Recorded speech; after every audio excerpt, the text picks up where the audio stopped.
World को आपण मान को बहुत बहुत स्वागत। आज मु बनेबे आइसक्रीम सिंपल इजी मेथड रे आपण माने घरे निश्चित बनेबे।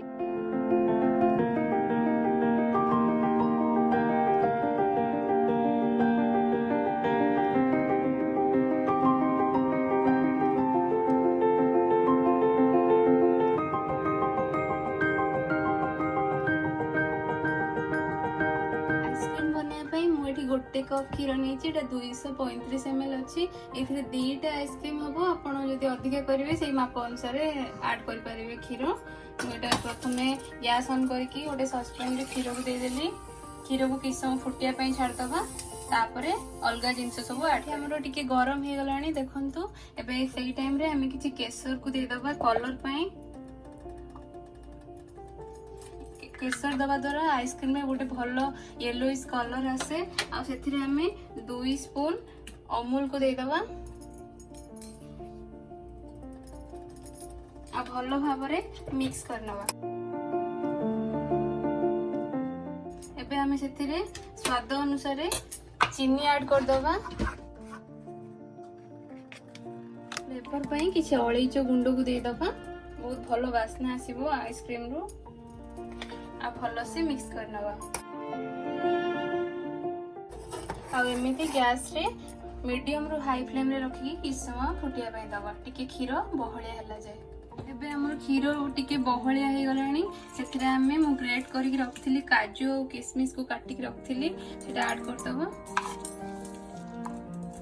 आलमंड भी रखिथिली सब आपन पाखे जहां भी ड्राई फ्रूट थिबो आपन देई परिबे। बहुत भल टेस्ट आसीबो आइसक्रीम रे। आ भल भाव में मिक्स करनबा। आ केसर पई हमर आइसक्रीम रे बहुत भल कलर भी आसी गलानी क्षीर रे देखंतु। एई टाइम रे हमें गैस को ऑफ कर दबा और एको ठंडा होबा पई छाड़ दबा।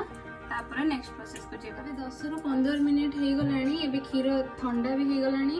एबे मु दिटा आइसक्रीम कप नीची सेथिरे हमें आको दे दबा।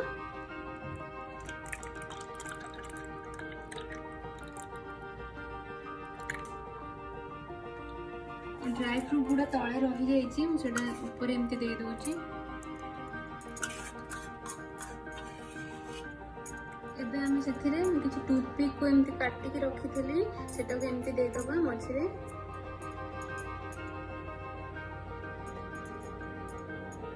को हमें एबे फ्रीजर भीतर रखी दबा 2 ରୁ 3 घंटा पई। एबे मो फ्रिज रो आइसक्रीम को बाहर करे आनची।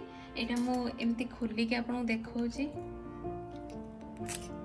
देखंतु देखंतु वाओ तार शेप ता देखंतु केते बढ़िया हेची। देखो देखि परथबे आपण माने केते बढ़िया हेची। मोर तो बहुत माने इच्छा लाणी खाया पाई। आपण माने घरे निश्चित बनेबे। एबे तो गरम सीजन चलची आइसक्रीम खाया को मन निश्चित हबो। एडा घरे निश्चित एमती सिंपल इजी मेथड आपण माने घरे निश्चित बनेबे खाइबे। केमती लागिला मते जणेबे कमेंट रे। जदी भल लागे मो चैनल को सब्सक्राइब करिवे, वीडियो को लाइक करिवे, शेयर करिवे। पुणी देखा नेक्स्ट वीडियो रे। रहूची धन्यवाद।